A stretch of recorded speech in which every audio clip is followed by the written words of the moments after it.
Renungan Kefas, asal-usul kedudukan dan fungsi hati nurani. Roma pasal 2 ayat 14-15 berkata, apabila bangsa-bangsa lain yang tidak memiliki hukum Taurat oleh dorongan diri sendiri melakukan apa yang dituntut hukum Taurat, maka walaupun mereka tidak memiliki hukum Taurat, mereka menjadi hukum Taurat bagi diri mereka sendiri. Sebab dengan itu mereka menunjukkan bahwa isi hukum Taurat ada tertulis di dalam hati mereka, dan suara hati mereka turut bersaksi, dan pikiran mereka saling menuduh atau saling membelah. Pada awalnya manusia hidup di hadapan Allah yang dapat disamakan dengan matahari. Mulanya manusia menerima terang langsung dari Allah.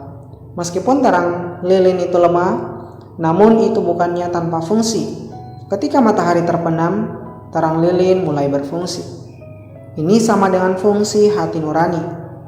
Ketika manusia hidup di hadapan Allah dan memiliki terang Allah, hati nurani tidak dipakai dan fungsi hati nurani tidak dinyatakan, sebab manusia tidak memerlukannya di hadapan Allah.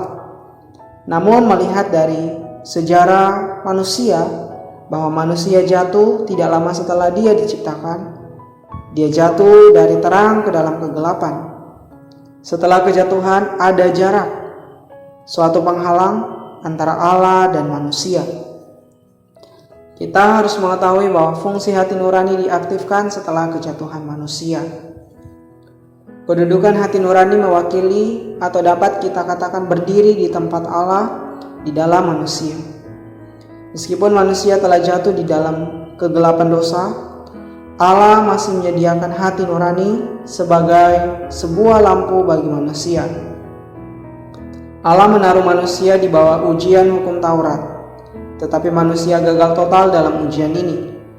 Semua kegagalan ini menunjukkan bahwa manusia telah jatuh dari Allah ke hati nurani, dari hati nurani ke pemerintahan manusia, dan dari pemerintahan manusia ke kedurhakaan.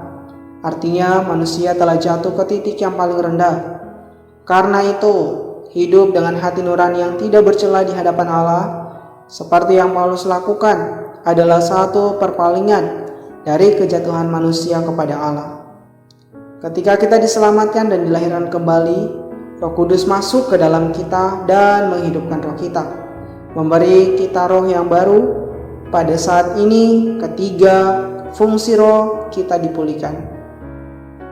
Kita dapat dengan bebas bersekutu dengan Allah, mengetahui kehendaknya secara langsung, dan dengan tajam membedakan manakah yang benar dan salah. Puji Tuhan, terang hari ini tinggal di dalam terang hingga dapat menyadari bahwa manusia telah gagal dan manusia harus hidup dalam hati nurani yang tidak bercela. Hati nurani adalah salah satu fungsi dari roh yang membawa kita dapat bebas bersekutu dengan Allah dan mengenal kehendaknya. Doa hari ini, kita berdoa agar melalui hati nurani, kita dapat terus dibawa untuk berpaling kepada Tuhan dan dapat terus memiliki persekutuan dengan Allah. Puji Tuhan, Tuhan memberkati saudara-saudari.